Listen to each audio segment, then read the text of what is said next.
Halapaini tu ka whakamatala, honani whiroa ma whaingata, no noa tawa ke whai ana, me tatalo moe o tu hei lala. Halapaini tu ka whakamatala, honani whiroa ma whaingata, no noa tawa ke whai ana, me tatalo moe o tu hei lala. E wisai, para whakapo, a maasi mohono fuloto.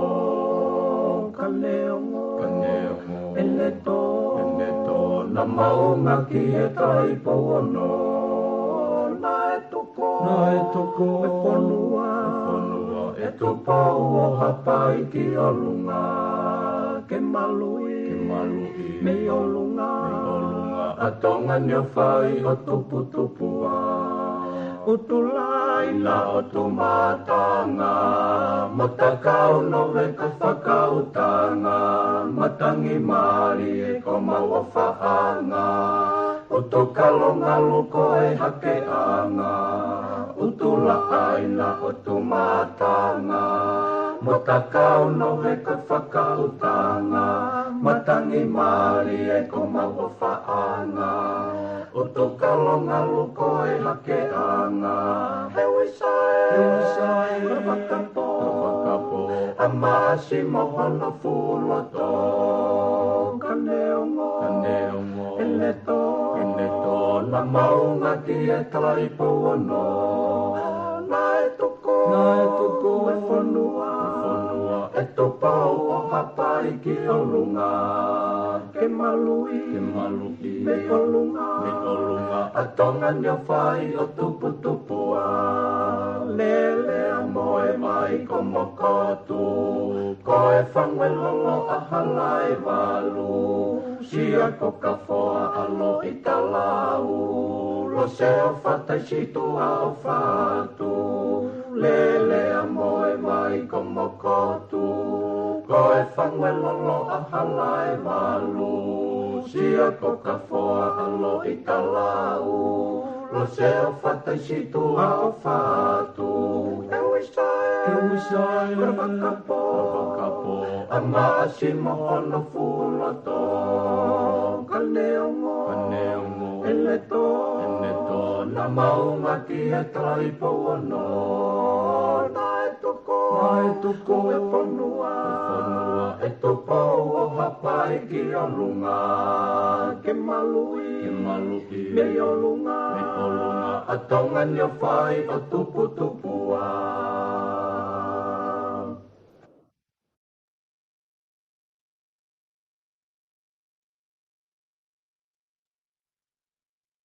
Ko kore ke o hufanga moa i he talamalo e whanua ka maanga hei talawhakatapu ko tōpe. O ku whaafakatapu atu pa mi he polokalama ni ka ata moa e whainga maari e koe ni. Ke o atoa mo polokalama ko ia whatu whanua fo au ki he ahoni. Ma o e whainga maari e koe ni i he ahoni. Pea ku ofa pia kua ngole rea tu tau polokalama ka teki mo tolu. Ki ampina pea ko whea whetu ko ke lawa o whanongo he tau polokalama. Ko atu whoki e kore whanu mo ka teki mo tolu ko tau be mo moiaki mai polokalama ni. Ngahi whetolo i aki hola polokalama mo i loi bēna e ko ngā koe tūnga na ia e wholau bea mo e interneti mo e hāfo e ngahi whihala aki hola ko ia ka koe ngā koe anhenghengi na ku tau mai ki New Zealand bea ko i loi lava le rei o whahoko e polokalama ko ngā ku ki rila poloange tū koe interneti bea ko tuina i whisi whoki ai whafunga palo pe venti piukala pea nane toki foki whamoia ki tonga, pea koe hoani ku lawa ke mai whainga maari e koe ni ke whakahauko atai polokalama. Ka taitai lere ki mo tolu ko toa pe, au ku mau kau mai i he polokalama i ahoni. Taim tatau pe ko whima ke taitai lere, e minister Paulo Piven Piukala I he programa o hoan Piven mau ta mau ahon malo e ngahi ngau la he kwa hoko au mo fefe hake Piven ki he ahon ko lo pe mana mo ngari uha pe mo la I he taini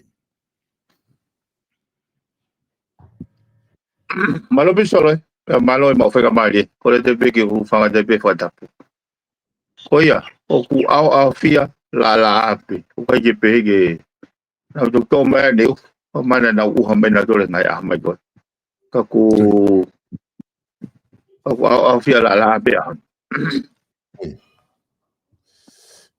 ko tu foke da programa he ahoni taki foki mo ko ngai ko ki follow mai ke lele mai da programa he ngai ke ko ni ta ko ni kuta si tu ami ai ko ngai ko follow for mai mo ko na follow ko ki Australia ke ki update mai mo tu ku na follow ko ki Australia pa mo mono anga ko ia e whainga whalau pe he na ke whahoko me he potunga e polisi ko whafuonga ko I hola kanga ko e minister polis ki Australia pa mene anga ko e ki tau tol whaluk fua I tonga.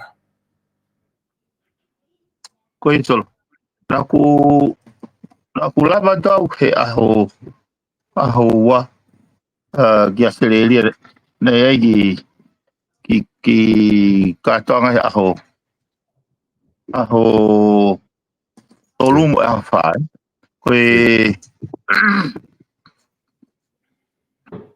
kono saine ai MOU e ngai whanua I ki koe Pasifiki pa mo Australia.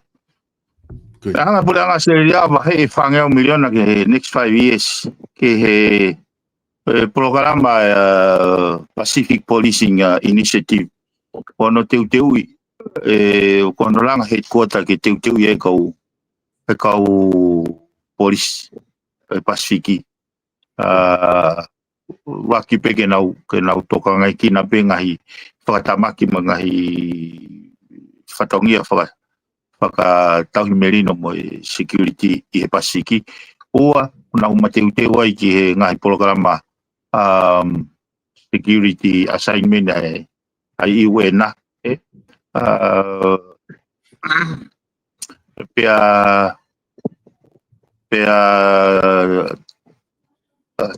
tolu kono ko oange ai ngofua ke institution ni ke nau deploy ai whanau e Pasifiki I he ngahi whanua e Pasifiki kai hanga I whema for security hangi koe nai hoko koe I Vanuatu he tō koe mo fui ke oi koe kai kia hawhainga whema hino aki pau toki deploy te kau polisi a ko se wiki e ta ai a koe ngai potutu koe ni ke nau lava koe ne hoko pe palparem nau lava deploy ai kau polisi koe me api ako wai pe mo u condition ai ka pau ka ke lote whanua hanga I whanua ia ke ave nau whanau ako ngofua pe ke na hana tolu ia o withdraw nau support ki alko ia pat ka koe hange ni ha foi platform ke ne coordinated ke ha whainga mechanism in place I he Pasifiki ke lava pe he kau o ngā aue me kau polisi Pasifiki o hentolo pe ai u mea whaka peace and security ai Pasifiki ai aku kau ai pe hange koe house koe sipoti I Palau o ku nau deployed ke kau polisi me Pasifiki na ia I tau ki foi toko hongo furu na nau toko osmai he ngau e koe ki he ue na kai ke koe whakakau ia o foi institution koe ni mo whengau e aki koe toki lawa ke ne tau e ta na celebrate hono tau e ta ha he a tolu mo e hawha tau inga na whawhi ia he motuani ai he whawhi ia he Minister of Home Affairs a Australia ai motuani ke ukawangi ki he ki hono saine mo iu go ya pa koe fu penny go ni go penny o mama hange penny go ni he hama ai go penny na mau saine aki pa tamai be ka Minister for Home Affairs ya ke mau ave i peo whamanatu e ngai whupeni. E koe lau maari e whoki e whakaukau ia o Pacific Policing Initiative. Nā kukau hono o hake lahi taim na hua i wharearea hangi taim u mau whakatahai pa moe ngahi ahi koe diplomatika me Australia New Zealand. Pana advocate whakaukau e oa moa te sio ma New Zealand mo Australia ki tongani ko ha neighbor country. Kana hanga consider Australia a tongani mo ngai whanau Pasiki o hange ha foiloki i he whare pēta, rather than a different house. Ke hange ke kana hanga o expand mai when we talk about peace and security. When now mata siwata ke now sio mai ko tonga ko foiloki pēta o Australia o fu whare ko Australia. E hele pēre wate now whakaukau o rewa me lau maari e koe family. I got family, you have no choice but to protect. Koe neighbor ia, koe mea fua e tene fua ki ho alugi he wani mo alugi heri. He ka pau ka but it's still a choice. I got neighbor ia, teke toi whakaukau koe pe teke alo tokoni ko neighbor pe ka i tokoni. Koe taingo ko te mo whakaukau mai ai ko ngai whanua Pasiki koe loki pe ia o i whare e taha. You are bound, obligated ke hanga o malui. Ai koe whi lau maari e koe nei establish ake Pacific Policing Initiative. Ako wanau ki whahua ke bega na tolo tange. Wau nau sio lalo mau peke kau policy. E whakaukau o ku raki whiriwhiri ai ta mai lerei he u malai ke he pia koe toi ngā pai at ke polisi, pai at ke sotia pana e foi taimi ka koe kuango uksio koe ke foi langa ngau e koe na polisi he foi tau taha koe koiri o pehe koe motoloini o toton ke ako e u sektor kotoa pe he tawa o mai he region ai o ki sio maalunga ke foi mua ka polisi ke nau hanga konsita ai ngai neighbor country koe loki o fu fare beta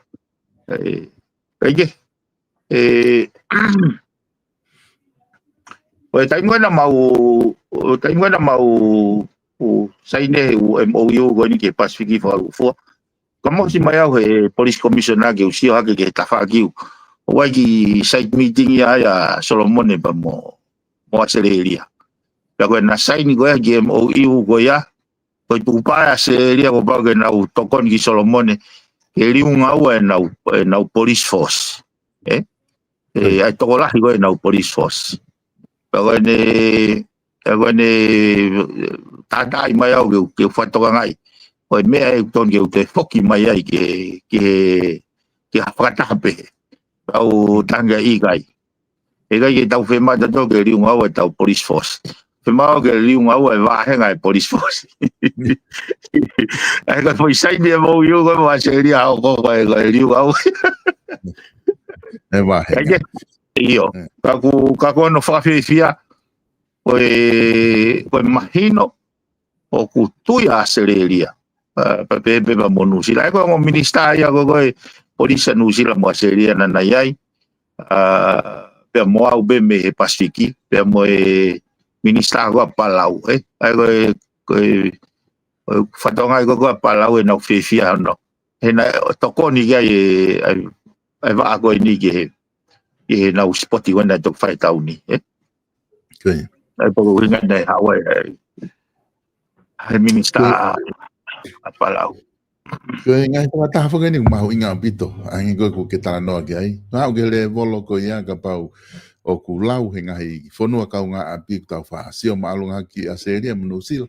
o na lau pe tonga ko taha pe ia loke fufare ko ni o ngau e foka polisi ba da du o ku I te le volo ia te sayang ke ba amanaki le le ke fenga aki ko ia foka region ke ta fa ki ko ni polisi ta wanga foki piven he ka polisi na fa to po vai holo fa ke puke melino mo ta ke melino ko ha mena na ai fu peni ke mama fa mo lola mo mama fa pe me foto ka pe po vai nga polisi ko ai be ke make he homo frata ka na fai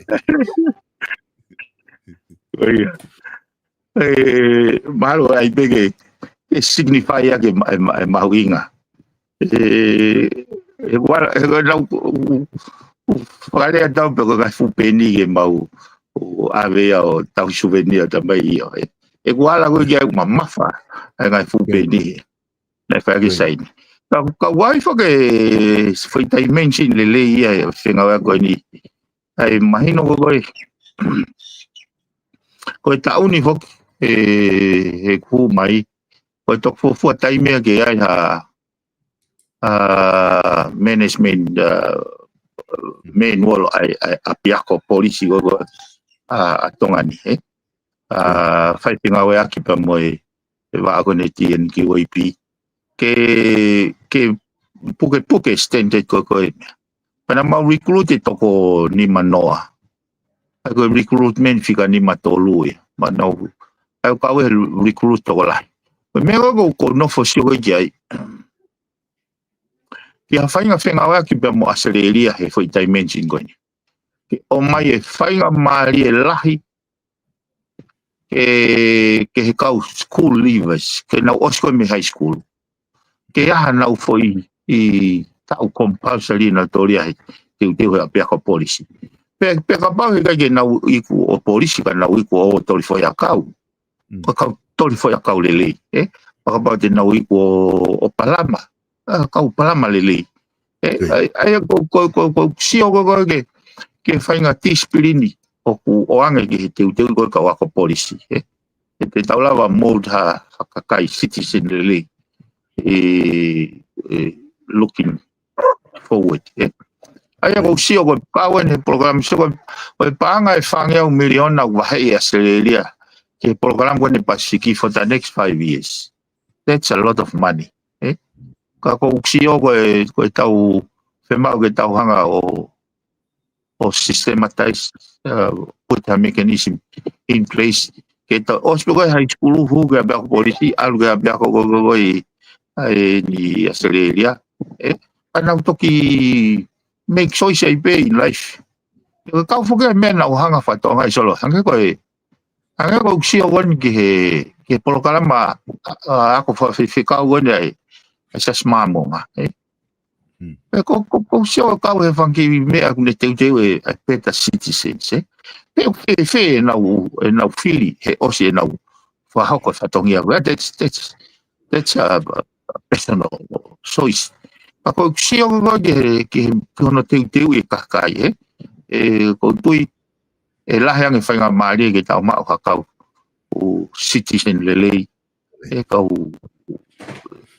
voters lele o tau society apa te tau hanga o mo abo fa to hai tau problema mo tau youth mo tau youth ko fa le fo hanga ko mo fa na o ta ko ma inga ko ke nau ke troi nau at ko fa ta ko fa mama mai o ko full street ke hanga o ai ka ureka ki na mau ngai ke ako ku fa tau ka bona fai we na time go te na e to ai he ako na interest e fai ngo fu le ho fatongia fa tau fana we la ka ba ka ke na ka ke hanga he ako ka hasi na interest te ke to fai nga ta ia no finga fa ma bo me na to we ai o hinga pe ko hinga ko no fo sio pa ponga tau lava po si o ke palo pa de mango ni trucks pa mo tau tupu tau whakau na ko whainga marien ke tau hanga o te pine tau kai ke ngata ai lava lewa sileria ia o to o ate kau polisi fi kau lo aki o ngau ge na o tolu kau tau hanga o consume to ko lahi ai tau hako tupu whainga mea ke maa na o whainga maari mo whasisi e toi pe ai na wafe ke ngai i mea whaka mau ke atakai pa ngai no fo ngai whakaukau ke e foi programa ko yaso Ang apito pa mahu inga ay polokalama kau ki fa semua ki me goni hik man tu iha ke ta fa ko ya na mo ho mai fo ke pure anga nai na usio he vega mo folau imagino a ngai folau ko mo to pe la he ngai na fa fo ke pare mia ko la ta pe ngai folau e te mo folau e ka minista ka pa ku fa pa anga mai ngai fo no muri pe mo imagino o ku aunga ngai ka venga hange ko ku ke tala no ke na usio fo he from posi minista ko ya mahal ko minista ke to tai pe mo ngowe ba oficina ni hanga o post ni foi post na mana ko apita si o ke kai ane pe ko folawe ni hongo full he tauni ko folawe fan panelist le ni ma ko to tongia e pangia mama ni folawe ko to tongia pranga fisi ko folawe to lua fe pa tamano folawe ko to tong pe pure anga pa ko no anga reba ki ha pe o siga pa ni tuko mai ki tu ako asilele mai i ata ki tua kana e fa fo ke pare mia he ta mo ho ma ke ni kamata tau tau finga i folau pe ma ngai folau au nga pe te mo fai pe os be fo ke pa puri ai pe pa ke te ma o ka kai ha te fu me te atangi ki tua e fa kai ki e ha tai e a o ke fai nga me ko ni fai minister ko na fisi ke lisi pe e folau ka o minister i tonga i ngai puri anga ko ni ka hoko mai ka au pe ku tau ke finga pe ki ai me va fu o basic pe o ku te ke foi lava mau foi tau ke nga ke uchi ke foi sai kolo pero fe dai mo go disclose ai o annual report ko au he ku so far he ku fola ko te tong be me mo anga ko fola wona to ka seria to tong ka to be asleri ko mo ko no fo anga mo kai o me fai ga to be na do ko ki pe tim na o mai wi fo ya to ki fo ya e tolu pe fago ya i to ni mano ka piau ya solo yes ko me ga to ko ya he ko kau fu ke me na wanga o feu ia estuai na pacheti pe ta tolu miliona ke panga folau pe o se o mai fo metala ti ta wa wa ta miliona o va ke valu po infa na ka wa ya he e kabineti ya ko hanga o skuta na se u folau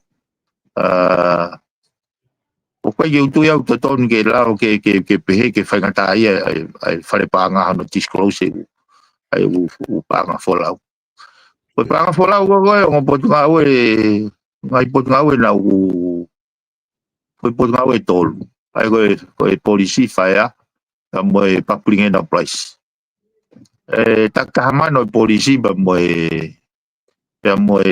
public enterprise ke po nga we ka do na ba folau ge muri pe a tol mano fa ya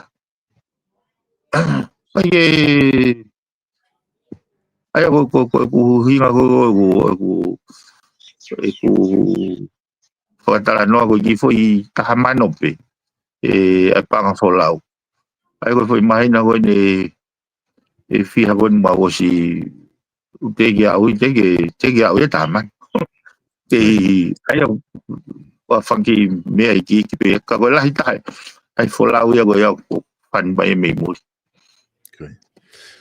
fo mai ho folau na ke fo mai i no slani o na fe tu nga na ai o fo mai ko i no slani na la ba ki fe longo ke ai mo ha i he nga wa ko na ko ye sol ko ke ki po ke le fa ma le ko ni ke fo ma lo de ke ka o ma tu na na ka po be i puspen na o ngai mea kai mai mau po tano o pai ho ke na ha fa tonga e mau inga e te lava si o ke na o matea ki me na po he ko ka we me o ne fa lo to la hi fa i la hi yo e si o mai be ai ma tua o na fa le be malo ma si o ha funua o ai o la botala na o lo to o ai matea ki na o fai o na po ya ko huinga o time go na o mahino i folau ga seria o fagarea mai ai ka ex i police association o fai na uri noni i okalani he ahono na fagarea mai bebe te ulava ai o time tonu pe ai go sio yai pe o lili ule vai ku folau mo ku tikiteke fo mai i nusila ane fai ahono ane o se mau mea mato a whapa o mau matu mai a nima o fai mea ka polisi ahono kau ki programa na ku maari ia e na uraki mea na hanga whatonga i ka kai ko ni ka kai matotua kau matotua ua mea na mahu inga ia e kusio o kuna uke i tangata ki be na whatongia whaka polisi na nau ai ku hanga i observation ia kuia ko kau polisi na nau whai mateaki oski a verenga ne mo pe ko ha to no ka ko kusio ko na wa usia ia na ave kakato ne mo i pepe na ha to no ko poini ko kusio na matu o tua ka unau ke fie langa nga wepe e fatu hafahinga association ene fatata ia i kau polisi o nau ke o mai o fatala noa e na wau sia mai nau ki au o ko me bena ala ke fo wau ai palo vea pe kau karisi ko failong ha society o ku loko mo ui ai ho ko te ai kau tangata ki mo kau fine ki hono to ngai ulu akau ke famal malu ai ka hau o ka una uilo le reipe e ga na kau famal malu ai o me ga na lava sio ai he ko sio ko fe lau o na fa ho ko nga we ko fe lau pe o na ha pe o to pe langa ha fare pe ga fahinga famal malu ke alu hake kau polisi fo o look forward kia fo i faunga life after police force nau kei fi tangata pe i he nau whahako whatongia o tau whanongo pe ngalu ea whai atoha polisi ha fo i mauru lao be hola more ne hola alo be gi muri lahi ngahi vahe ai kau polisi na nau pe na nau tai fie mari o hanga foi tai fie mari ko o drive na to lo alu ki muri ma wai nau fai mari kai time ta tau pe ga o kai na hanga o tu hi foi polisi o nau ke lau kau ki pe nau polisi e hoko ngahi pore mo ngahi e fai ngata ona nau fe tau lak mo ya o ha me kene whakatape tā puaka nau tolu e nau ngai whi lau nei whai. Nā ku hounga ia au pito i he usio ge nau mo e nau whakalau noa mahino ko o na nau whiawhia he ai minister policy. O mea whoki, o ka whoki nia he mea nau whanau whakau kai.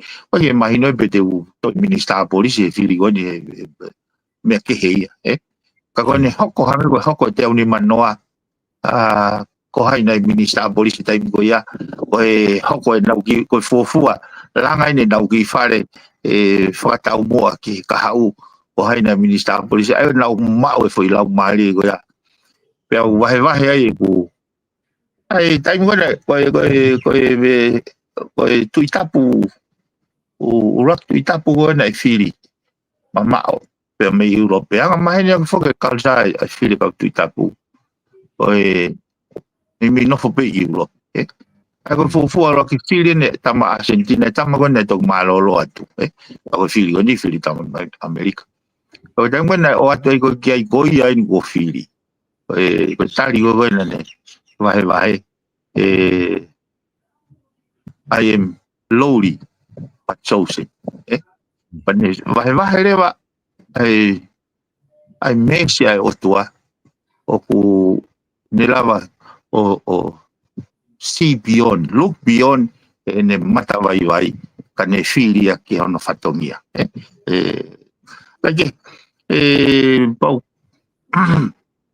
na kongo ko kau matu to solo ko fedala ka motu Tama itu o mana kan o makakanta ka ki moto ba golo ko fa mi bige foi fa da ta ke ka o le fa ke o ni lo me tu ba ko ya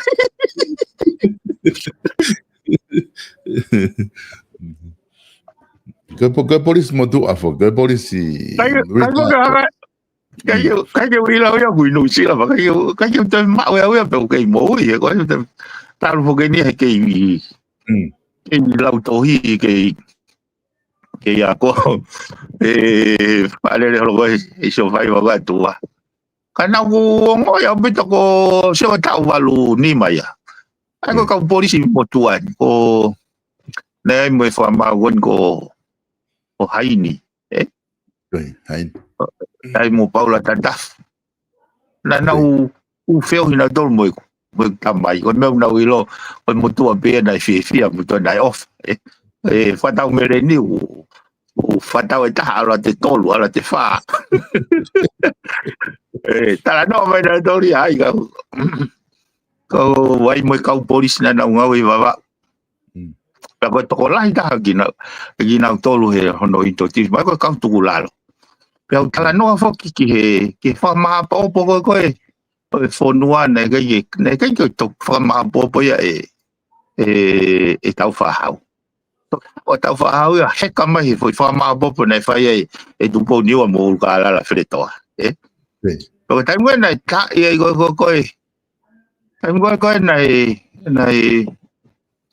o fonga ga tu po ni wa o wai fo tu ke alu kala la ya mo tu boto ke tamte ya ka tali go na fai go e bulkala tu poni pe o ko si ya o ulkala la go ko ta ke te au pa te ke tu hau bikia pa pa une be ge ne tamte ya sai bi pa go ni fa ka ya pa ke le le be ge au ke mate ya ne ane fa fi pak ka ko ta ne ngai fo statement ke le be ke mate patala ka kai go tanga tali le ya ya ko mo tala go tanga takaka ko no elito ene mate aquí ke pe po pure le fonwa ai so ai ke ikuta fo ga tu po niwa o malolo ai to mo le fa pa ava na fa ga ukala na ulanga ko tau le ko tau wa freto na la da ukala la mo ne ka tau mo toki ka me mo ngahi me fa na i no fe ngai ai ko tau o me la fu tau ka ta ke mi na don me ne ya fu ga ke mi mai me freto pe fa ko ka le wa ukala wa ga ging i ngari fa ma ki hono toa ke fa tau kapo ki ke kau tau la ke na o fa le o ke kau tau la go ko tau freto o fa le ko no fu pe kai na kai ke po ka to ke kau ho e ka au ka na wi ko tari ka na mo vete fokia alo te whahinga i hahaki. Hau e whahinga ki tuku lalo. ko ngai fata no fo ko tuku e ko nai tola ka tula ha fa ngai tula ai ko u to ana u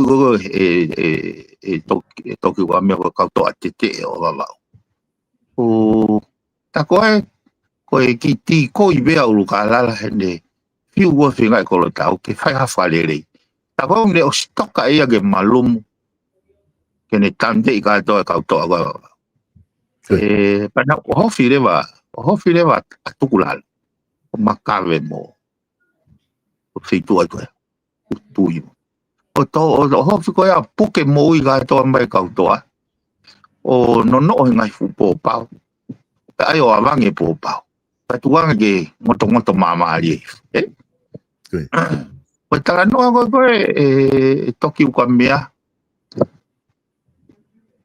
he puri ki wanu o kautoa. Ne ongo ene ngoto I whanga fupo pao pe pula hake ai tahi. O ku kei wana I jake pe ngai kape o whai mai ka urukala. Kake. Movete ai fare a go tu poniwa, Toki asi mai foi to kau te hina I toko tolu I toloa. Ana o mama loa lo maile. E fitu fa fitu ono. O pehea e moritoni goi. Ki hange foi to tolu ha whanganga I laione.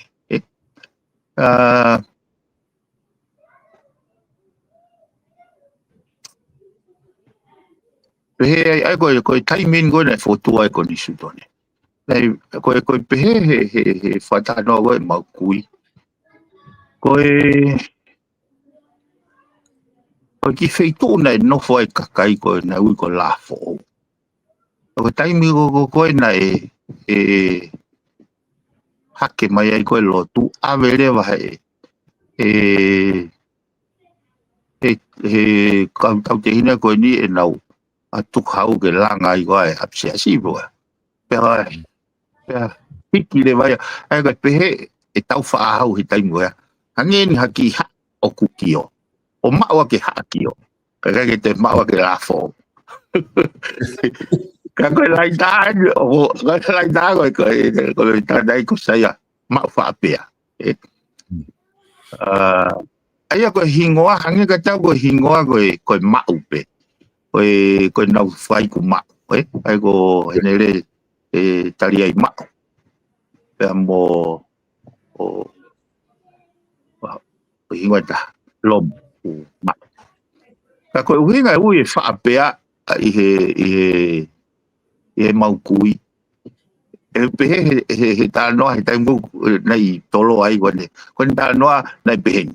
Pea lere motua ai albo pea kolo sia ke ai nei ko hingo whakai ko ai whapea ka ko ne tala noa nei peu ai go mau he ka tu mau fo te hate yo pea mo kolo hi ko ka me ai nei wo be ai ko Oi tahare vai an ko hana ko ene le talia ina to tau ko na tala hopo te mo nga ko fofo ma te mato tau la yo no wa ka ye kana ko kuxio ko ke to lahi ai ki kau polis ko ni mo ki association mo nga family oni ko kau tulalo pe hinga pe ka te ko feitu na ya kau to pe o kapal de mohanga whafoki ko kau Palestine lah hau mi tulan ai sesi to e ofa ai ko si o go ai ngana be mo na tolo ko kau matiaki hilau ka ko si o go ke mau inga na ki programa go fai tene hanga ta ha example le tene langa ha fa unga ke no foi ka polisi lolotonga o amanaki ki ai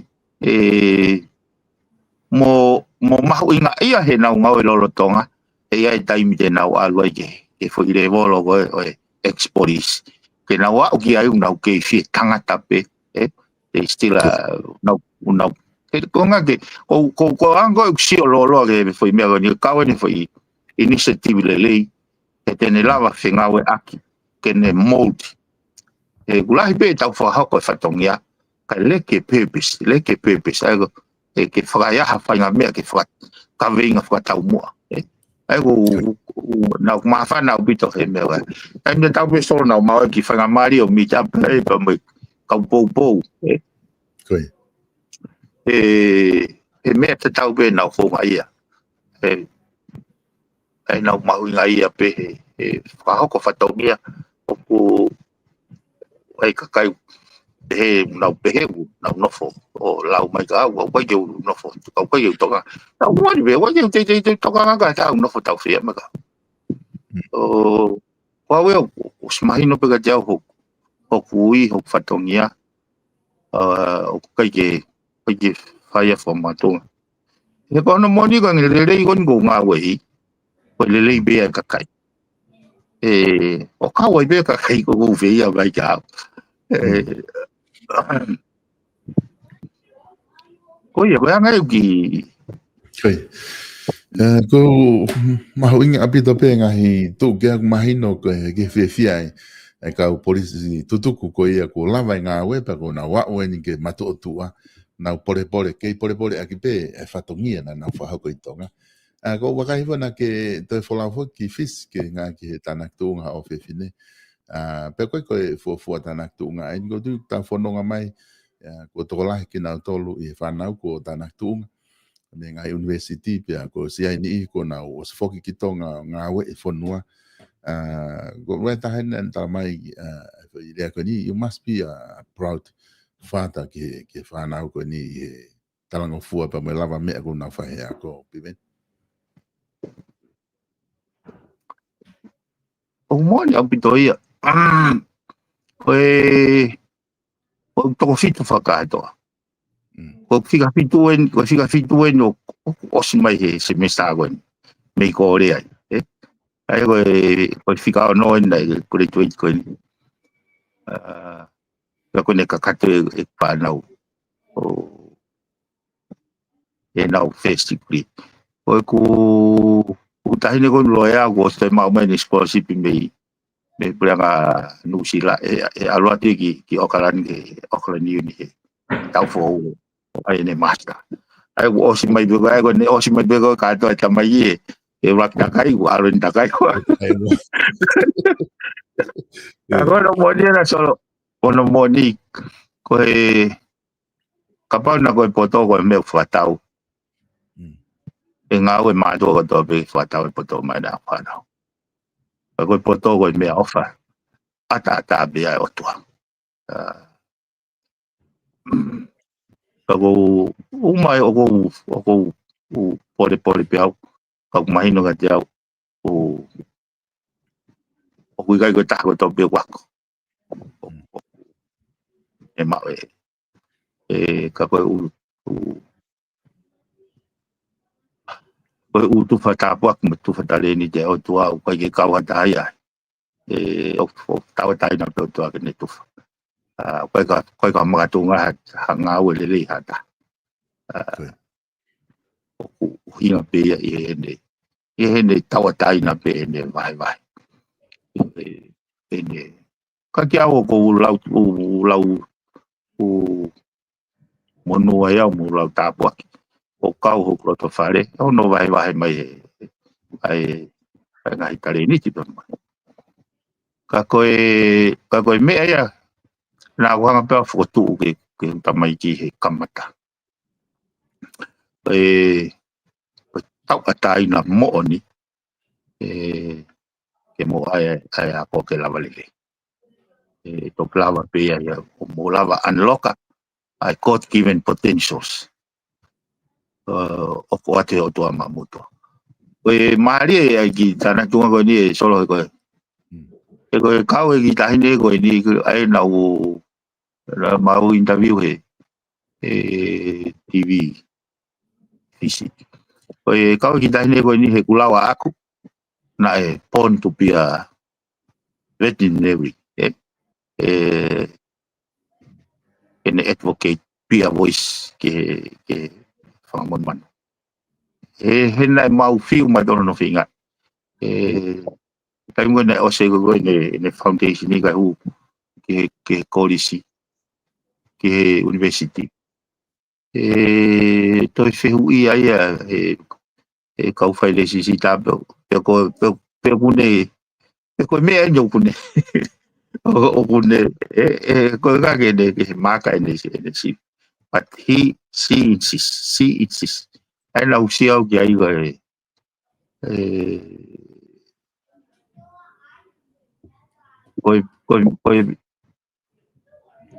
ko me tale ni tena wange o toa mana. Nai fehu I ai he mea tu hamena emotional like. Agora mana nei theory he osoi mea. Pe ko ke bu hamena. Ai ko ne pehe finally ungi achieve mea nei loto ki ai. Neongo katoa ngai e whaka atungi ai mana. Ai hange hafoi tears of relief ki ai whatoa ngai. Fu hala lolo hala. Kage au mau fifi ai pebo. Ka ku mahino pe ya kau. O kai ko ha ola ya ngau ata. Oi me fa jeri ha pe to ai tu fa ne tapo aki pa mane tare ni. Toi ta fa ke me fa fifi he ngahi lama me ko ni fa nau. Go wakaya tu ke he fifi ko na grandma. Ai fine eiki penga dai mo fia anti na wanti love pe mo family kuna lava ma ope ki tana tunga viven ko te ko me fra fia e na tolu ku lava pe ke o sa tu ke he fia fine eiki o ku me te ke fine eiki ne ki me ko fa lu ai ka tu pe o disco to ta halo pe he mea Aku kai te lau ko pehe pe foke u time o fia ai fanga kui he ngai lava me ko fanga ma puna aku kai te lau ha me ai ko time be ta lunga ko alu ta lunga ya Ko ya u peli walk ko nei frau va de fia de tu pe ta lunga. Kai ko no modi fo ko o ke ilo be ai fine gi nei mato. O fei lau ai ko fatala noa. Pau ke maula ke amatolo fo mari vani la ma fahe ni o fola. Ko aku sio gai solo na ia ko piscoa na ma no foi moto. Que now write up a historia hanga kalsa no fatonga. Me dia tahiwa uang o fultu. Ana no foi na na fa o to hio no fo he mau kui do no tani la piukal. Mo ne no fo pa ke ko piscoa ko na nyanga toka ngai ko na ni mamalo hi tai bo ya. Toka ngai ko piscoa pa ko piscoa bo hai ne mea ku ne fraamu ki ai ki ana tolu ko ha mea pa ko ne tali ko loto ke ko e fanau so ko tangata osia o ko tai mau tamai ho pe mau tolu ko ni o to ki ha u e foi fica lai ne fica fa ko pusio ko ke vi sone ko mo to ni o piu kala he ni wa ngo ful tu pu tala no ambe o te ke ta u ene ki tamsi ta no ko ne tamsi engineer ko mo to ko ni na ko tala no ko fa matala ko piskoa Nane embrace Western lifestyle. Na e no ki sua no ki suti. Pe neongo afu. Neongo uncomfortable su. Ke tui be ke algo ke lo tu ke tui be ki su e ma ki kote ma suti. Ne go se o roi. O no fo whakakau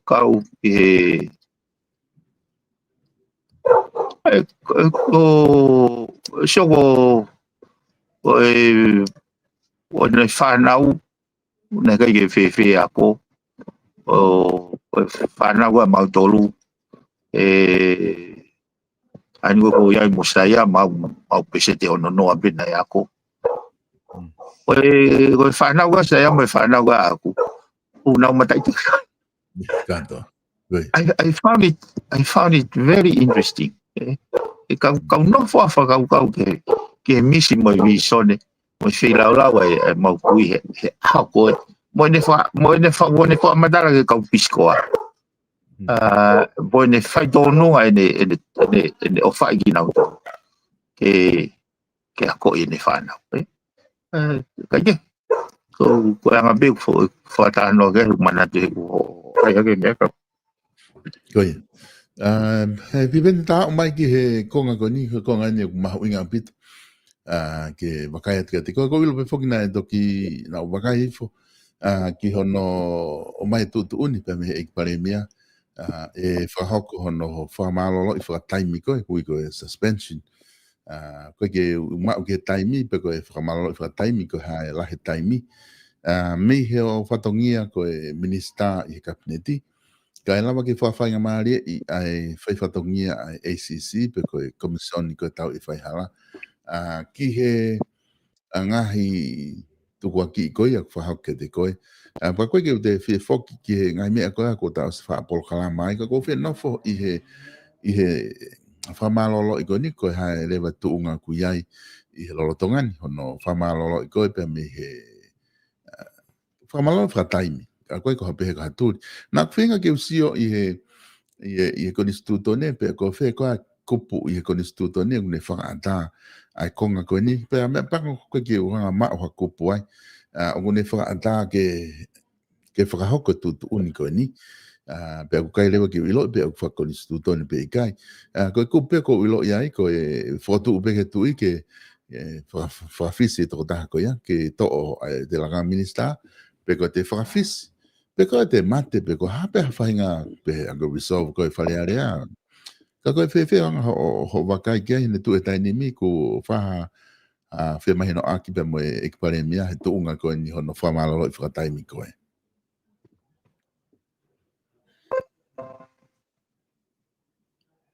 Io. Mara o pisolo, tu ke whakamatunga lelei. E wikai ke utui koe o kuhinga te tonu ai suspension koe na agosto hi ke pale mia o ave tali o kai whakoni sūtone e ne whaitutoni. Mo ange whainga maari ke ne reconsita e ne whaitutoni mo mui ke koni sūtone. E ko toki wholau au ia o toki mahino gau o kuiai e motivi ke heia. Pe tuang pe ke u whamalala mea koe ni he koe mea koe ni tene titemen ai hala whanonga i tau whipare mea hoko. Na i kai ke u whakakaukau au ke u toe ke tale ose ai whiri ke pehe ke u engage he mea koe ni koe. Whakatau hosi, whakapuripuri. Whangi mea pe. Na os pe whiri ia pau hanga pea hinga au o ku afe tu pe pare mea whalaite ane o se topleo a whalaite o pea. Whafe i mai kau hufo o e koloa pe ke se mahino aku mona utolu. Tuku noa i pe kau hou eiki. E ko taimentin ke hea. Ai o whakaukau pe pe au ia. Pai ko au hinga ia ke whakatau hosi pe ko hame. Nā ke pe ke alu i whakaukau. Pe nā ukoloto, neongo katoa pe tua lao. Ke mau hoko katoa pe ko ko alanga mama ke kau pare are e muy mau tua pea raki asi mai pe ai ki i Talanoa o pehe ku wai ngo tama engineer na engineer he tua pare mia ke tuku ai watahataha mo matam fitu kitu me he kabineti o fai e tu ko tako ko fa to ta fa per mo no pere tuila kepa o na wa engineer holo ko he to fata pe ha uia tamna ha wa me ga go tank ka yo hanga pai tang pe uia ku o ku atamai le pe paremia he koe mlahi taha ai mamafa o fuha amo o kabineti he maurere mai ne hiri ia au pe mo tata nama toho mai mamafa ka tua te mamaga nau ko eu tu ia ai paremia kai pege ho ha kai fare paremia mo toki ui ha fata mo ka u me pa fo he imagino na Australia pe fa solo en esta interview que mo porque mi o pe porque mi pe ai programa moto mo que mi programa lo to toki alo ya ko ki Australia to fa no mai ta u tolo que mi wai ke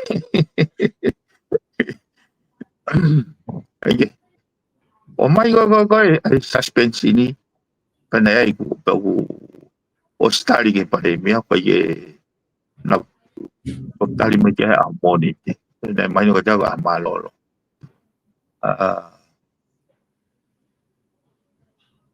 pe o ngoi ko kai ke lack of substance lack ha fahinga uhinga lele ke kai foi suspensi ni na ku hanga lewa o whakapapaui o huai mauti me kau engineer ko ni pa o tu ia paremia koe ku tari ko ke suspension ni solo ka pau to riu to o mai foi scenario ko ni o mai ka o fai to I will do exactly the same thing kai to ke ke kohono mo ni solo kia au ko mau fatongia ke mau malui ai to tonu tau ataina mo koloa ai kakai kupta valu o ku to tonu ke amana ke kakai fonua e hanga he pure anga o malui e nau totonu nau koloa mo nau tau ataina sai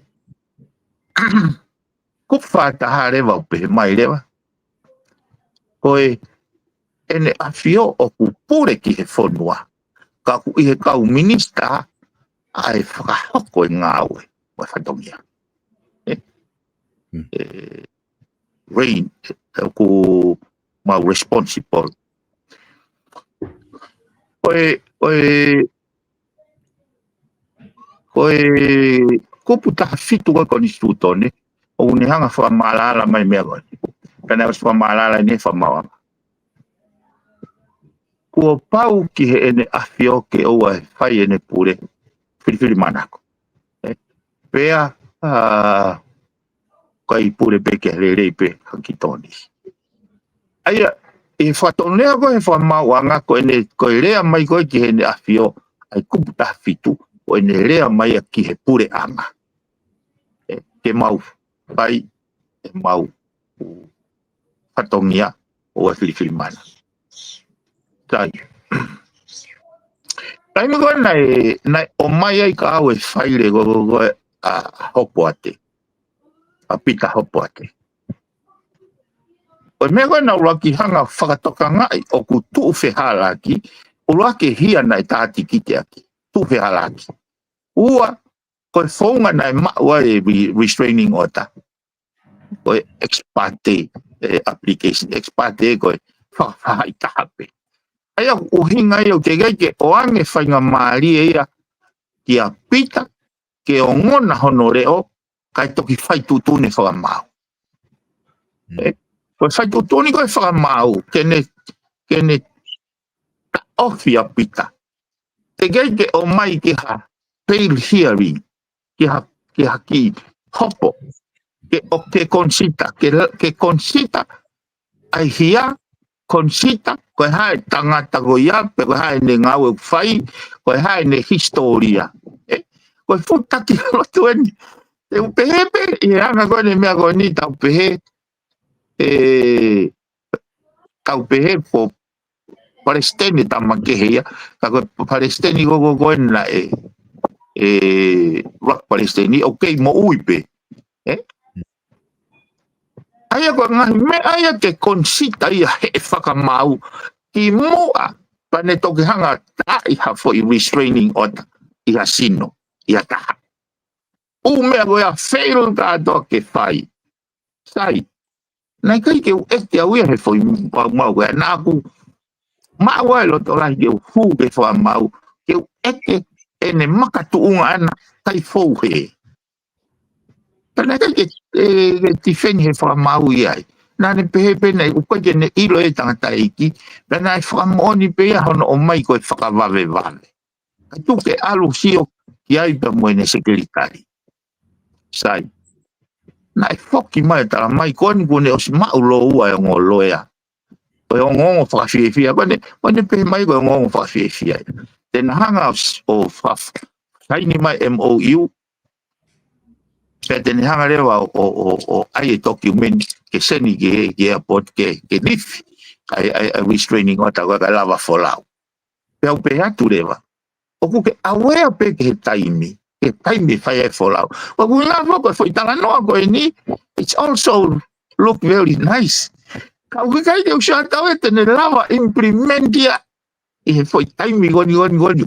Okay, awea pe ke taimi pane pe mai le me sai pe he ka pau awa ke taimi te email pe ka to atu pe pai ki mo so taimi na ta mai ya pita pe mo office immigration ni o tala mai go no puke ya go ta go pe atu pe ke office expect aluatu ko ni go os fe mai no aki pe mo fa mau tene email ya ke facilitate te lia na to mui ka tau ka unlawful e tau restrain a tangata iki goina. Ko foi ke au ko ia wila po ka winga suspension until pending further investigation. What else to investigate? What is there to investigate? Osek for madal. Ko taingo na ka hoko ai. Ko taingo na asya ke ai matu ko foi taimeni na le go no. Ka tonga e tau te ni mano. Taingo na ka ke asya ke ai he media te ha mo tonta faia o le mai ni ki programa na no run down ni na ko mau lao mo me wanga without him ke ni hanga o hake me go ya i he kabineti ke mau tano ke ngai makatunga na fai he na fai ka do benia i hinga le ko hata reach out mai ka go hai do nga da go ai mi go unfair ya ga ai go hinga ya ga aku ne ongo ko ka foge ne solo me go na hanga go ai go fu akava ai blindly obedience per mo truly loyal he kai ke tau blindly obedience ai pe ki tutun a formau anga o tai fa unlawful tai fa lao ko process na ne hanga yo fai tutun ko ya tai fa lao ko fonga na ne hanga yo o tau fia ke tai fa lao ai ke hau te mai le vai ya ke e mai no ga au o motivation ni pa to hi mai le mai to o sente o anga se ne te ku tali ke pare mi afi ga wa pa mo ne to hi mai ko ke o suspension ni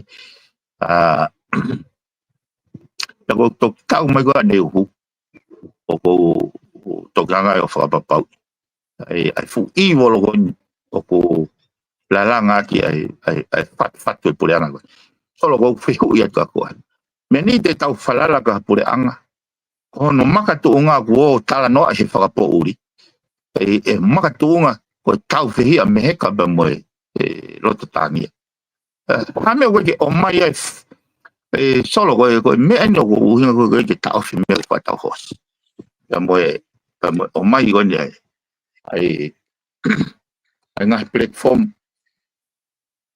o tatau pe na apa nga fa nga I mo mandu ina apa nga fa nga ai fonga na fatwa ke pure anga ai ni go na to fa fisi pero what for nga fatata o au pe o fa no fo pe ai minister ya ke sino te ke sio ya pa lo tonga avea o fa to fa maki o I ku pe mate a pe ia fo ki pe hai nga ma to na ku loto ke mau mafuri be ai tuange mau firi ha paremia pa tuange paremia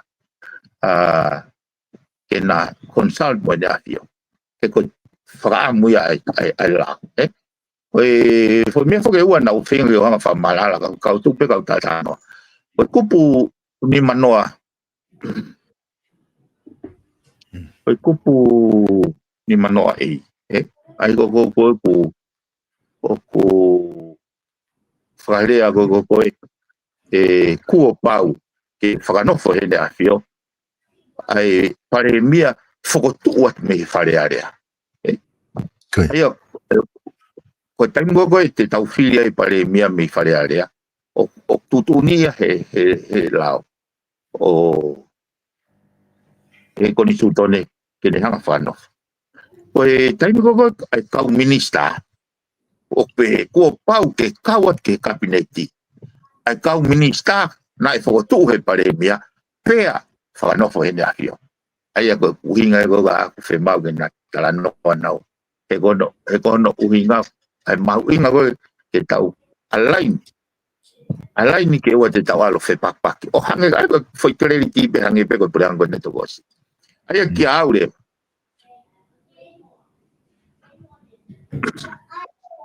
ai kan te falala ia pure anga nai fatwa hono makatuunga hono foundation aki ai fatau bosi pea ko ngai makatuunga o ku fatwa ki tau fehi fatwa ki ai evil fatwa ki meheka ki hau ka ke fe ma u ke fatu pe e pare mia ene kabineti peko na o vale o pito hanga he foi suspension o spark o mahino mai ai o tama engineer o ku falala ga paremia o tonga fa mo no bele va tu irake solo que faka kau wa fa unga ia ke o mai falala ka kai be mo na fiogia ai ko tu ta ni mi piveni o mahino ka te au ai whakamatala koni ko ke whai o ku toi pe foke ai lau aho whai foke he moni te wika hau ai Filipalemia ko e ahoni na tukuange mai ai kantiteiti hono ua ko le sisita ke kantiteiti Palemia ko no me pango foko ke o mai uhingoa na pehe ma wakai ko ke kantiteiti figa olaki na mawhakaukau ko toeta asake kei ko ngā haku mahino na tokolahi hono kau popo ko kantiteiti hono wani na o mai whaka official he ahoni ko whaho ki loto ko ne tuu rewa ko ni ne tuu ko ia ka pau ki ai hongo engineer ua kuna ave ai tuunga ko ku ai homo pure anga pe mo na ku fehu e tfoke fehu ko niki mo ha o folau ko ki Australia pe ku fefe I he tunga ko ku ai pure anga mo to ni mai pure anga a ke mo to fili mai kakai pe na ki tala mai ku mo oso mo tu frata hape ka ku mai no ni ku ke he tunga ine a mo ko ke howan he me ko ku ke fa matala ki ai ko hare ba me hoko ko ia te mo hoko atu ki ai Koe solo. Ma tu solo na ai ulau pe koe amanaki e taha pe nomination. Koi. Ana mau fo be mau po e pare mi alo tonga. Koe foi hala fai mo fuai. Foi hala yo less noise. Ko no inga koe. Kono inga o si koe toflo fora tapuni. Na imagino que está kotoa. Oku hanga malie na fio que pure anga we. Kan koe tae ku advice na fai ke pare mia. Ting to ho ha ko ka mau tol. O invite ka u tama fo. Kono ila he na mau. Koe hanga ye imagino. Pero koe kai ngona ki asi mai ai ki au ku candidate a whakafanua. Wai ni expiration ki ai. Nā whenga ue whatano ka whakafanua. Ke tau wā te mō tuange koe ni ko angi maari ni a whio tau uno ai. Pea whakawhi i prini kalauni, whakawhi mō whakafanua. Ke mau ki tala noa ke isiu koe a ke o te mauhanga o provide a surprise ke ne a whio mo kakai. Ke hame na liliwa he o se pāhina walu. Koe ni ko ai ke tau toi liliu. Ayo na whenga ke mitigate ke taha pe nomination. So wa mai ko ya ni ko wa nge me nomination ni. Ya ko lau le va ya uya. Ki au ko wanga ko whakau te ke whakau hosi mai hata haya nomination whika waka. Ka koe anga koe whakakau. Moi unfold te umea koe ni. Hei kai te upo au ki hapure anga. Ko hono makatunga pe ko hono platform foundation. La langa aki. Whainga evilness ko ni heo engineer ko ni ko tala no atu. Pea me aigo go na te aigo whanongo kia aeke. Very sad ka ki au I will never kono monien poinien. Na was there kayo interest au pe te minister pe kayo minister. That has never been my ambitions. Ki au ambitions ke tau fatu ha whaunga e te tau lava pure i lere. Pau ke pehe solo ke o talanga holo he whakapo uri he tua whare. O i kai koe talamai koe mea lere e te mau whai. Kai talamai tuku ia mea ki tua. Ai mea ke pehe. O atu au ke usea he whare area. O mai au ke utokon pare mi au. Kau o mai e au e. O mai o ke pehe solo. Ke pehe solo ko whaunga ia. Te tau langa vai o langa ia ponua. E tolonga motulo. Ki au o wongo ia pita koe o sene tau ni manoa. Ai mama ono fotu e kone sutone. Nai articulate tu pouaki. Koe konga mama e nia. O koe te whai e pure o whakatatau ke mena uloto ki ai. Whai a whakatatau ke kone sutone. Tau e teo ni manoa. Nau whanonga mai mei whisi. O se ai laka he aho aloio tu pouaki. Hono te committee he ne awhio. Ai whonua. Uhinga whuken solo. Oi ka himea whuken ko uhinga solo. Na wanturi. E ta whawakata kau. Tau te nofu whawakau po e langi ko ai la pahana tuku kai whonua po e. He urunganga ko ini. O se tau tuku ki lang patamai ta tolongango i olo whakabori. O whai ai whakatau mawhai. O ke pe. O mai po te nari tolonoa koe ka o ato ai tama koe ke tau ia. O mai e koe te tunga tipi e maa ka au he te walato mo mea. O mai se a whare area e ka au. O ke pe. Ke pe solo kai langi he. Ke whaika whakaukau ea. Uhinga ke fisiki mai ai fotonga e pupule rei he holo anga pe kou tau kamata. hei kai ke tau tala no tau tolo tuki langi ko komiti ke o tua pe tau o mai o fatu hapure anga I self-interest, a lack of principle, more of self-interest. Kai eu tu I behea. O kai eu whakapapau ia ko hai ai candidate whikawa. Ka koe candidate ia o ko pēa o wai ne uhinga le rei he ke whatau osi mea. Ai ka ne tu foke tai ni mina mau na fai pe foke mau wakai holo manti ko u whakafuafua holo peni e tua. Na mau wakai holo foke tu u ka pau ka kato e pule anga he pe me ka hufo o me hafua e ala mau e toko tahanima pe toko fia.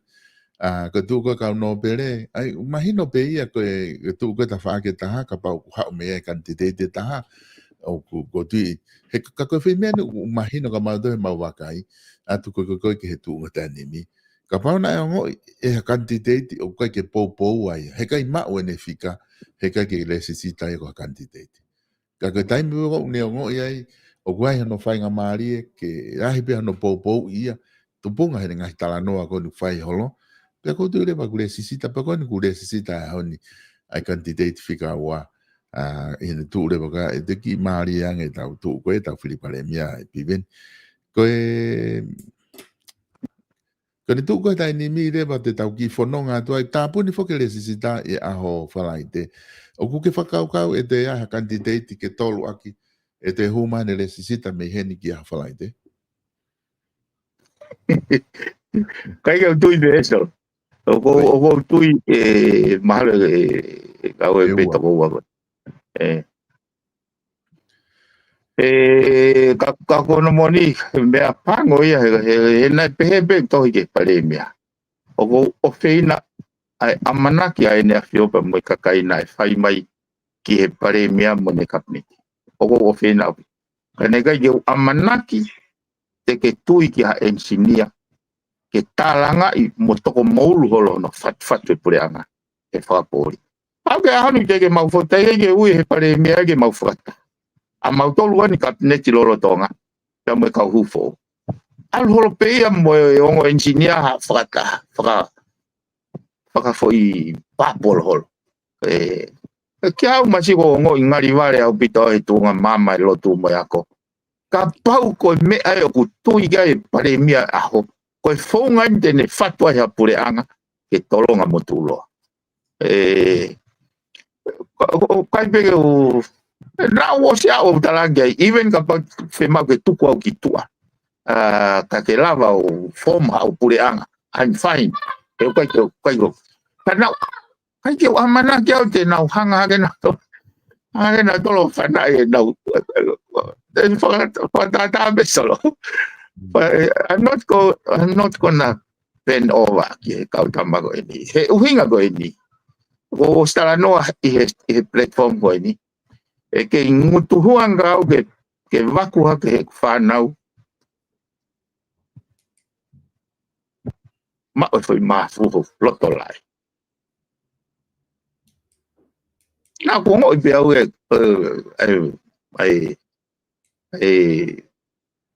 mixe ai fi ai ki whanau ane afi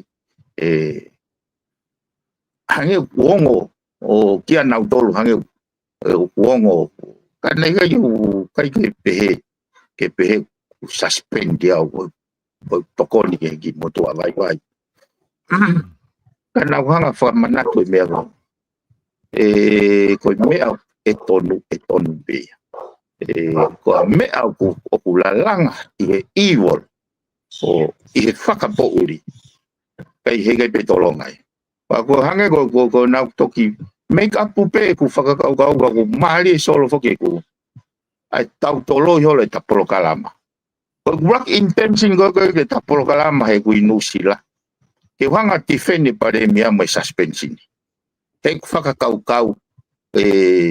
ke ma o solidarity ai cabinet ko work fu o fego ma furi ki tolo I tapolo kalama ko pak yo le taimi de tu waka go iwawau ha kamata ke e programa mai fish o se tana tunga to palo pare mape O make up pe e whakakau ke mahino gau e fu I wolo waini. He tō mai hene aneu. Ko tō mai ko ia. Ko tau mai pe ka piu announce ke o he kala ke wai mo nomination fikaua. Ko tai mea nau pe he ai. E tuange e ni ke tau teka. E mahino ka te au ia. Ko kia ha mea hoko noa so. O whare a mea ko tohi wasto. Nā kai kiu amanaki au. He kumawahe. E tau e vai e kau engineer ke pare mea. He koe tangata mamai. A koe whea koe ai o mai fo I suspension ni tai uhinga. Ai a koe wheila ko kousio koe. Wheila koe nai whai whakamau. Ke ne hanga consider ai mawha tuki tuki.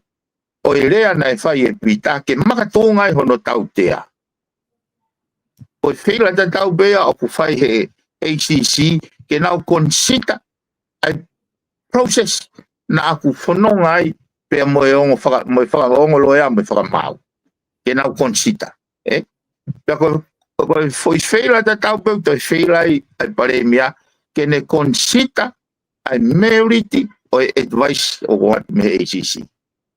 He ko mahino ka te au e mo TV. He oseang e whanongo whama o popo e utala noa koe. Ke au e solo kumau inga ke hou e hige na hanga whakatoka ngā. To remain relevant. O pau ke na hanga advocate ai unicameral house. Koe whare ta. Pea nau tala noa ai koe kuhinga koe ka au o kua mai kau whawhonga heo e ki, o mai kau whawhonga kai, o tala noa ai mea lelei ki he whonua. Pea mai kakai.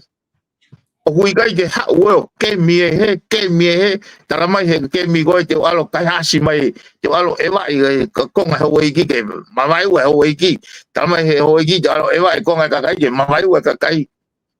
O ke pēha ko whanua nei tuki langi solo. O whainga whakau e. Ki au, in all fairness, ki he kakai pe moe amana ke na pio. O mai e fufare o tala mai in the open. Ko koe ke whepare mia, whamatalai ho makatuunga. He koe konisu tone peheni. Koe filime toko ua ono. Kei whakakonisu tone pe toko ua ono. Koe mau fua kawage mau. Mahino ka uia nā kuea i kuviwa kuia ke oue toi whili ai hou e ki ke pare mea koe kuviwa ia aku. Ka koe mahino i koe viu koe au pau ke uliliu e konisu tone ke taulawa liliu e konisu tone ka tau grava tu e foi viu koe ia. Ka koe poinen ko hanga o hake. Mea ni te tau tui ke foi tau kawe nai whai he temo kālat ka kato. Sai pea ke pure kovi. Ka koe whili ai kakai. Behe te tau tukua ke whatu e pure anga whatu ke iwolo mo e pure kovi. Ka koe whili pea kakai. Ke au lahi mea ke tala no ai principle base ke pure ilere i ko whe ai whatu tene o mai ke pure ilere i whono. O taki ko Singapore single-handedly e pe ia purelere, good governance, anti-corrupt. I he system pe ia o e temo kālati he unga ki Singapore. Tāne whakafisinga au pito ia ai temo kālati e wesi te Amerika mga whitua. Nane tala noa pe ia temo kālati o ku he unga mo ne ngahi lau nane pe I know Singapore peta te niwa. Koe nau whakikihia pa mo kau. Whakikihia pa mo kau. Pa mo kau Western journalist. He taimi ko koe na ne. Whai e tu uni. O kui kai ke ho ai mo whakau. Whakatemo kālati tokua o e wesite. Ka koe ne tu uni koe na ne. Tu uni e ne whakau. O temo kālati ia. O hoa ka mo Singapore. O whea Singapore. He piveni koutu o ku mahina o pito ai whatala noa koe ni ku ke whai. Ko umea bea ku mau lawa fehu i he daini mi. Mahino ka te maudoria ai ngau lahi na mo fai i he pule anga i whai tau mahina tahataha pe hong fulgon ko osi i he tatako i he pare mia mo ki mau tole kabineti ku mo iai. Ko ukonga ni ku mau fehu ia ko ka mau tole kau taki. Ain beko kua uke ai konga koe ni. U ngau e ku mau whahoko pe ku mau whahoko whatatau ki he lao mo ko ni stuto ne pe kai. Aia koe, oku mau iloi koe mawhai e pare mia, ke ne whakatu ke tu i, ke whakamalolo i koe, ka pau kua whihala ki he ngau e koe na ku ke whahoko he isi u koe ku keisi koe ia. Ka koe ngā koe ke ne ngau e aki, ai mawhai koe e ange koe ni stuto ne, mahino koe ia, ka ni ngau e aki suspension whakataimi, koe konga ia koe oku kamata ke whehu ia te tainimi, ko whe konga, ko whe ai konga ko ia i he tau koni stuto ne ke ala ki ai ka pau koe option ia. Peko haho no uhinga ai whenga mea ko ia. Uloha ki koe ua. Koe konga koni ke whili pare mia. Koe umea koni ku hoko kuni hanga o hake. Ai te alu ke whilahi ange viviri e ta kakai. Ke whai hau reform he whai konga koe ki mautori whare area. Koe ngā koe tau whili pare mia. Mahino pek tu o tahe tau e whaa. Ka ke ela pa peke tu o ua tu o tolu he whai waha tau e whaa. Ka kau ngā ka taim ko tau pe whai pili pare mia te tau whoki mai peke he whai isiu ta tau whatau hos mo area haole whapo uri mo mea. Ka kau ngā si ke ngā hi lesi sita ko ni sila i nā ua. Ko mō tok whoki pe ahamoni te pana tu o whamalanga mini te hua noa pe tolu noa. Pa mō hiki ni mare wa whili ho tau pare mia. Ka kai ke lawa ke mai ke sio ka kai ke ngai mea ko koko ko hai palani e tama koe, hai palani e taha koe. Ka ke koe mawhai e mo mau he taini mi. Ka ko pe kanga mo whakakau o kutotonu ke whaihana toi revisit e konga koe ni. Koe ngā ke ngai whili pare mea koe ka hoko mai. Ke o te tau te whau mea ka tau koe ni tau whau atu ai e piben. Ke ta whao sea ke konga koe ya. Oia sol, kau fuki he mea ko tau kawe au ki ai. Solo ka pau na ko interesi ngata pe he ahoni. Ke o mai pe mea whe mau ka o atu o mea whe mau.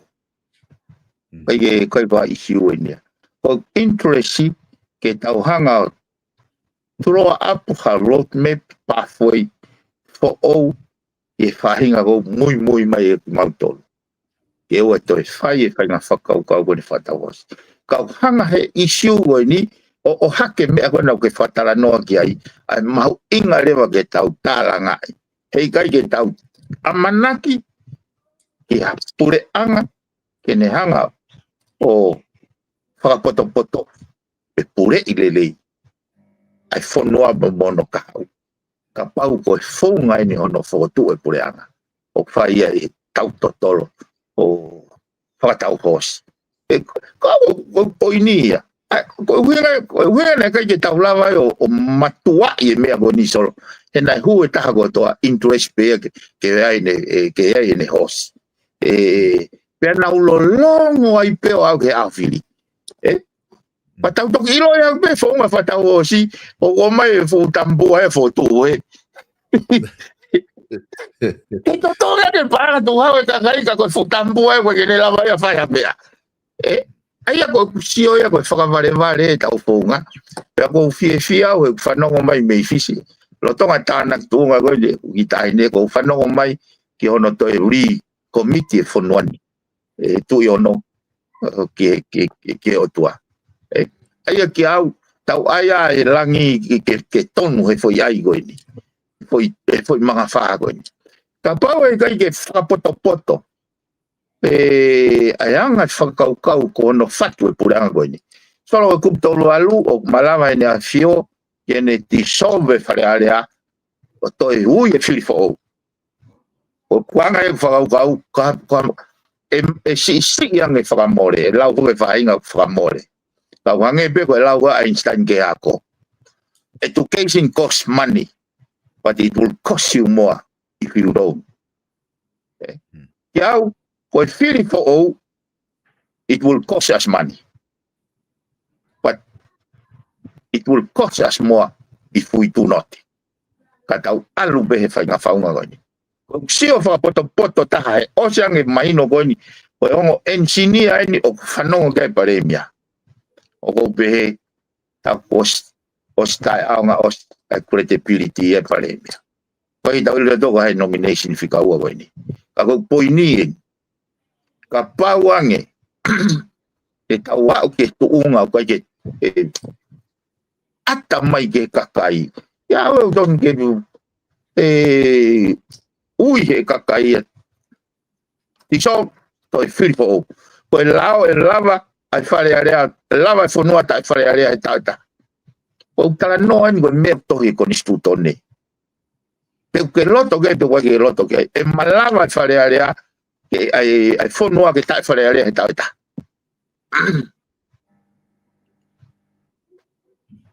ka ui e afio ke ne tiso e fare area ia fainga taimipe ko no ui no fa damo no tiso ia fainga taimipe kai toi fili fo oma ke ko busio o ku kei ku tau kei hepe tau tolu o nga ko no fafanga ke loie kakai mo o mai ko tolo e tolo nga ngo i oro fa po urio fa ia fi fa tau aki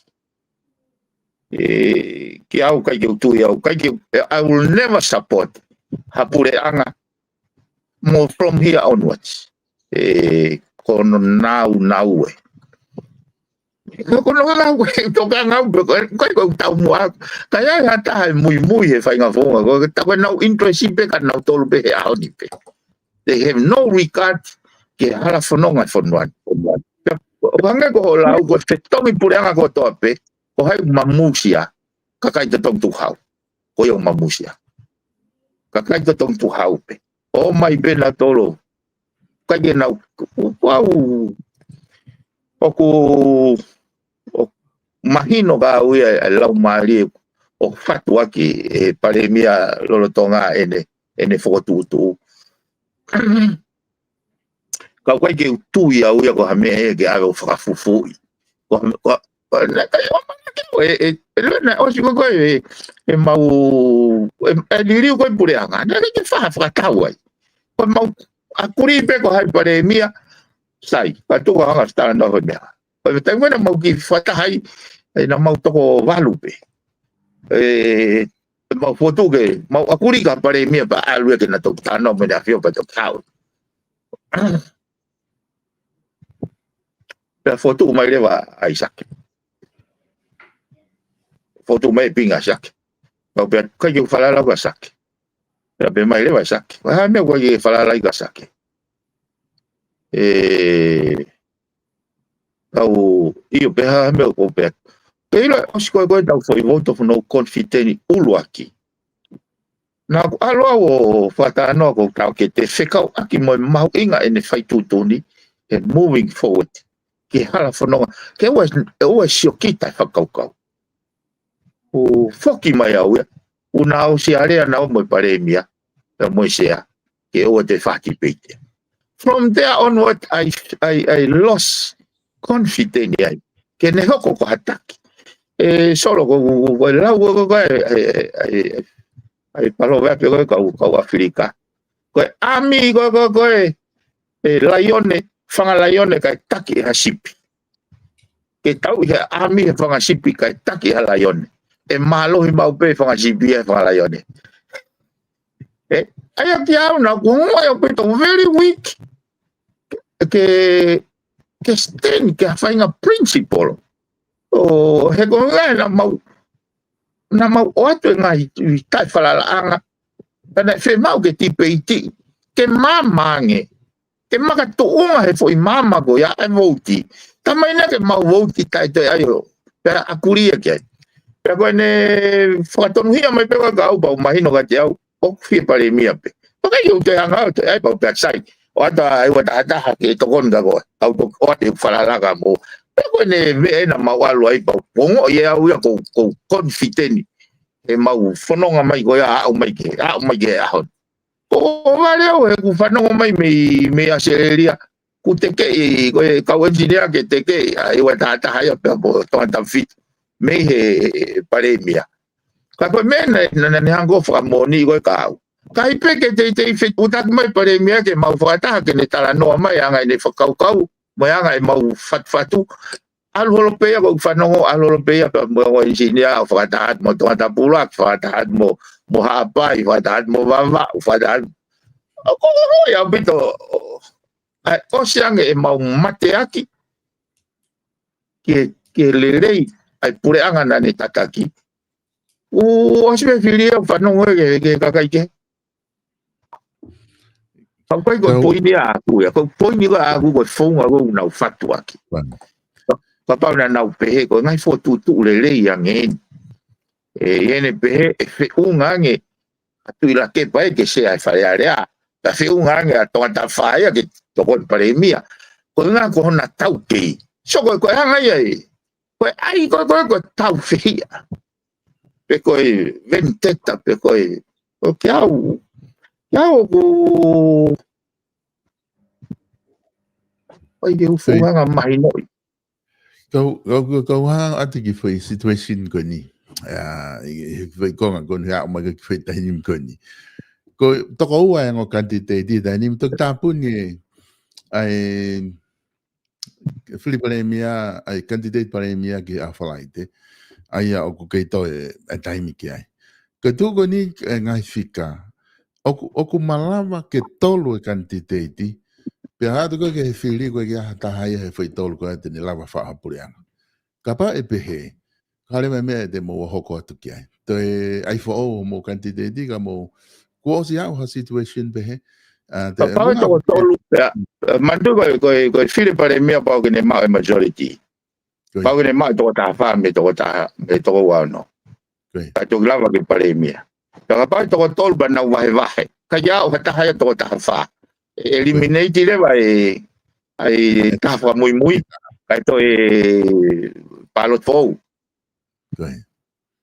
vale ai ko pau pe ke mai majority ai ko pau pe ke fenga ke mai majority to ore vai si ta ka te candidate pe to ko te fai le vai fili fo pe ko hai pe to ki kunai pe ko pau pe ke mai wai ke paremia Maria pito ne tu ta ni mi ka ko pe be malo ko ne a o mai ta ni mi ta fa ngo pe gua ta ni ai ngo candidate que foi cenário pe o malava que o que ka pa o tolo pe fa ka kulo tonga u pe pa u pe como fetakai pe foi u aga he monite pe ko hai pe ko te ne lava ma wa yo foto e pure anga pe ko ia pe ene tu ko ia e piven ko ne tu ko ni at pe ke fa ma bo po mai ta polo kalama ko nga he ku lolo he ta ni ta polo kalama ka ku tu imagino fa fo fa bene lolo ak imagino ai tunga ko ku ai famatala ko ke fai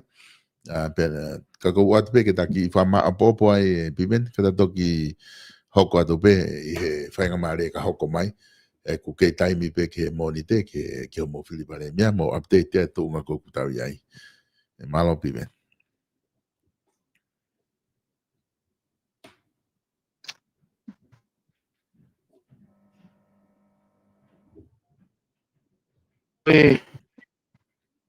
bukai ko issue si ien ke tau ave tau falala ka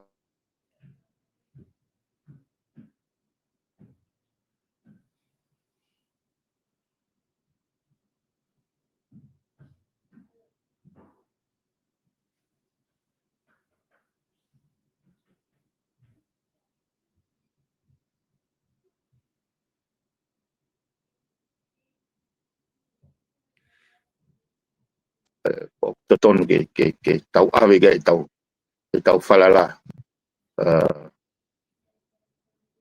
at fonua ka mo ka hawe tau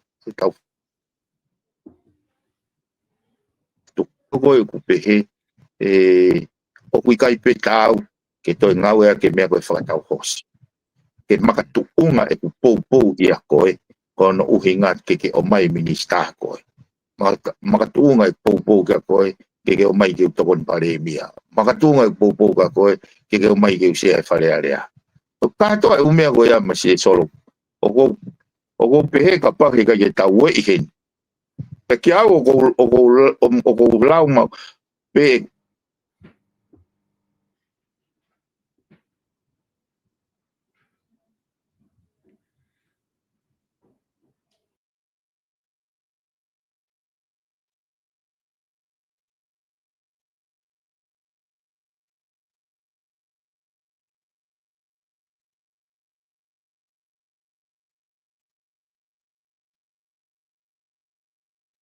Oe, ke au pakapau kai ke mau ha te portfolio o kuia i ho whatongia.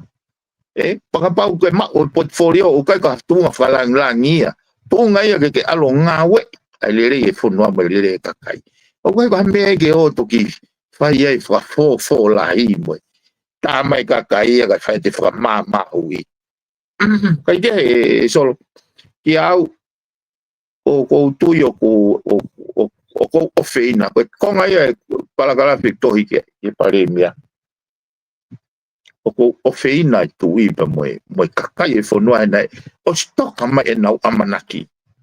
He anga tō wholofola moe anga e angi poupou e kakai.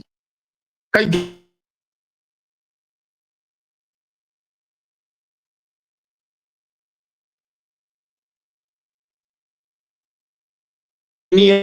o na tala noa ku negative energy be me mo ki mo. Ko winga ai e ko fihi au ki he, ko winga ko fihi au ia me fihi au ia. Hala mo foi tala noa ko winga e foko tu atu e, ko no inga ko le ni e mau he fonua. Iau solo ko. E umalanga i pia me ko ni. Ukuange ke fili ai kau. Ko me ko e mahino ia. O kukai koe whiri koe ni koe whiri ia e ke pepe ko whawhanua. Koe whiri ni e atu i rangi o māteni mo tawa tau wha versus whawhanua. Koe whai mea ke tauhanga e kato o hake. Ke tau lava sio le rei. E nā ko vare au pita kai ke ui. E pare mia. Ai whataha e kabineti lolo tonga. Te moe kau hufo. Ke mautala noai. Ia i pe koe hae ngai ma. Peka pau unau whe mau ke furi. Tala noa. E funga te pile he maama. O ku ongo kovi au bit. Kai ke e solo o pe he. Pea i whakau kau. Mahalo na ku hinga pene hopo. O waha ngai mea. Ngai mea lelei. Peka ngai mea. Whatu tamaki. O ku hangana ki me mua. Kai hoko mea ko ni kene lawa whakahaos pete. Kene kalofi. Eke, tau teka pe. He hui kai i puri ngai mea koko me whawhongai o tua. Koe mea koe nau tawhatano pe tawai. Koe mea ko o stohi pe. Kako o whatsol. O polo e ta programa. Kata kapai toi mau pea ta ki taimea pong pong. He koe toka aini ke utoki halo whakataltala no halo ke. E kau tama koe ke mahino yange koe hae nau. Ai nau makatu ngā moe. Nau saya ngā ke toi whaho ke nea whio ke. E toi ki vete ki mai a whare area ka tau toi whiri whou. Ngā ke mama ngea i kakai e ngai makatu ngā. E nega ke utui wa manake kakai koe nau kahau moe nau whanau o peheni anga no tarangai. He kakai tokua u pehe nau whalalanga. Nau mai koe uga lere e whonua. Ta koe koe reo mai koe ta whasio pe nau lere. Kaike, ngalo au pito e whawhonga i kakai, ngalo au pito e whonua, ngalo au pito ai ngahi mea na tau hake mai ai. Koe fwoi senario koe ni koe mea bena o shoki mua. Kana kai fwoi ke whaalawa taha o haki mua he whiripare mea. Koe hana nau kei whai pe whatau hosi mo amanaki pe e mao ene hosi. O toki uka mea, ukai ke toi heka hosi ya. Koe ia. Malo pito piven. Pamalo te lava ta proclama te lava peta te lele ta pompong. Toki o mai pe taimi ke toki notice pe taimi ko lele proclama pompongi. Pamalo te mau e whainga mari. O fatu piven ke ta toki sio a pompong. Malo sol, o vat.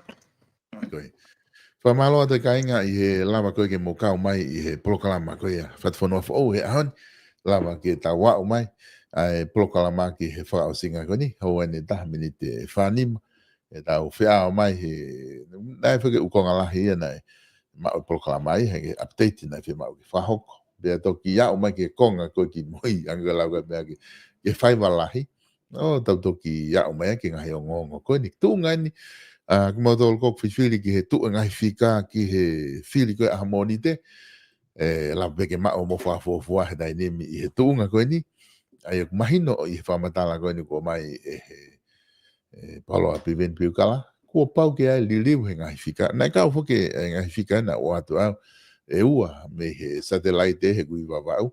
Ai kone alatu kone fika minus lane ki sayang e ai tu ka satellite e ke hange ko ni ke ai mo ki motu he lai fo ke uha ka kone ki sayang e mama ki tonu ange le ka ko pau ke ai le he ngai mata fika ko ta tol ko e ta sio tala no ko ki ta fari area o ta os mahino ki ta toria ko toko wao no ko nai fili oku iai e to tonu e taha kotoa hai ke hoko ko hapare mia. Iunga he ko os fili modol he kakai, pe fili modol he kau no pele ke mo huki whare area. Pe kua hato tonu ki kau he fili pare mia, pe te ke hoko ko hapare mia hoko tonga i he tuko eni.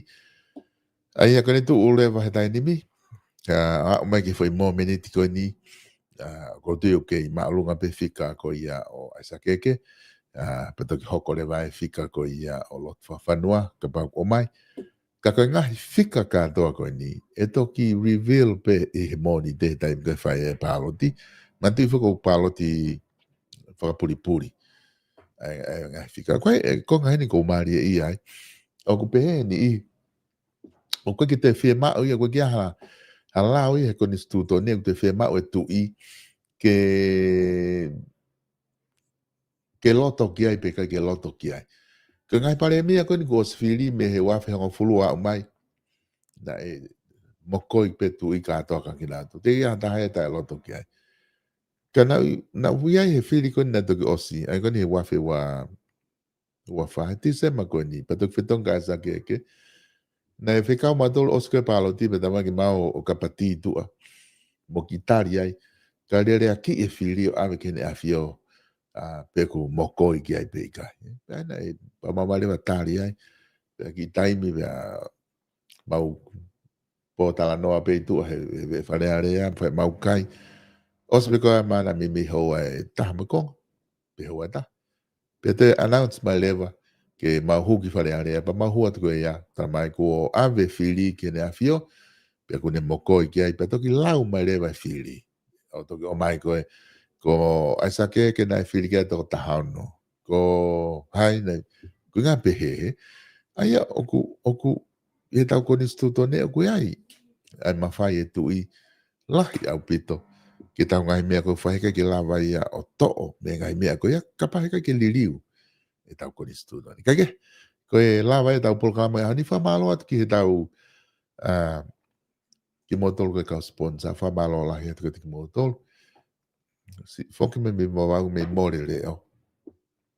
Pia fe paki mo e ala he uha mo e la a mo ngai mea behe. Ka whamalo atu ki he South Pacific Loans. Stalekto po pe mo e kautaha ko e South Pacific Loans. E o mo ke i tokoni. I he tau ngai polokalama ko whahako. Ko e whika telefoni e na kau ke whemau hano. I he South Pacific Loans. Noa valungeau, valvalu, hiva valu, valvalu. Tu petu taki ai. Te naulawa tokoni etu ke te koe. Ia, pahinga whia maupe. Koe tau whare koloa wala koe ia, Page Fashion Store. I loto nuka lofa hanga koe ke tau mo bea building. O gosi ai tau uta fo'ou. Mo wawe ke na mo tō mui. Uta koe ni gosi lahi apito. Kene whia ho ngai whia mau. I he Page Fashion Store. Ko tau whare kosi. Prentice T-Cards hanga tu koe ke tau mo ta whaki pe Page Fashion. Whamalo atu ki motolo. Muki ia whea ta whare kosi. Motoli muri, pe motoli tonga. Tokoni lahi apito ho mo wafe mai. Ke kose ho mo ulu ke whafofa. Tokoni ia ke tau ngahi sponsor ko ia. E tau ngahi polokalama. Ki motolo ko ia i Asteria. O ke lava ki ngau ea ki ngahi service ko whahoko tesi. Aka pe Royal Hotstone. Whamalo atu ki motolo. E tau daka tesi ngahi service ko toa pe au ke mono. Live stream mo hafua. Te nau lava toko net ke motolo. Ka mo mea, tau toki whilongo aki a pongpongi.